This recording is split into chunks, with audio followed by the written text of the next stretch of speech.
and the rest of the world. So for Canada, the most I ask Canada is going to have a massive flood and massive wildfire and an earthquake. So massive flood, massive fire, and an earthquake for Canada. Well, it rained so hard in Toronto today that roads became rivers in a scene that's almost biblical. Huge swaths of the city were without power, subway stations, hospitals, TV stations. Police closed streets, blocked access to major expressways. At least a dozen people had to be rescued. Manhole covers exploded. Basements were flooded. 3 thunderstorms in 3 hours, a month's worth of rain falling. The torrential storm system also hit other parts of southern Ontario before moving into Quebec. CTV's Heather Wright braved conditions to share some remarkable images that our crews captured. Heather. Sandy, we're here on the Gerrard Street Bridge. This goes over the Don Valley Parkway, a major north-south artery here in the city of Toronto. And take a look below. There are at least 9 cars that are fully or partially submerged as intense rain hit the city of Toronto, causing extreme flooding in many parts of the city.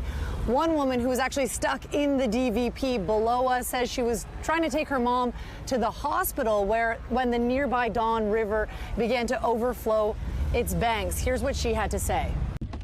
Well, this is what Mom and I are stuck in, taking her to the hospital. And I have no gas in the car, so we're gonna run out of gas. Water right up to my doorway. The door to my car, and there's the water. Toronto Mayor Olivia Chow was asked why roadways like the DVP and Lakeshore Boulevard, which also flooded, were not closed earlier. Here's what she had to say. I was assured that the emergency service and the management team have been activated early today, this morning, and we know the rain, we can tell it's coming. Maybe the severity of it caught people by surprise, I don't know. Earlier today, Environment Canada said up to 125 millimeters of rain could fall on some parts of the city. And clearly this rain has wreaked havoc across Toronto. There are extensive power outages. Union Station has flooded, as have some subway stations. And many drivers have been stranded in their cars due to the flooding. Toronto, of course, has experienced intense flooding in the past, but this event is bringing back memories of 2013. That flooding cost nearly $1 billion in damage. Sandy. All right, CTV's Heather Wright in water-soaked Toronto. Some Vancouver Island residents reported feeling an earthquake Thursday morning. It happened just after 8 a.m. about 180 kilometers west of Port Alice and measured at a magnitude of 6.4.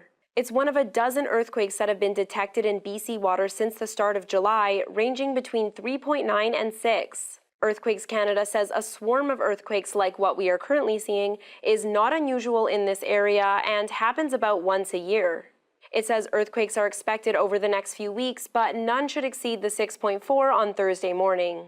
We're not concerned, but we are always monitoring this area because it is an area of very active seismicity. These events are far enough offshore that the shaking from these events are not expected to cause any damage. Paul says people should have an emergency kit ready in their homes, and in the case of a more serious quake, be prepared to drop, cover, and hold on.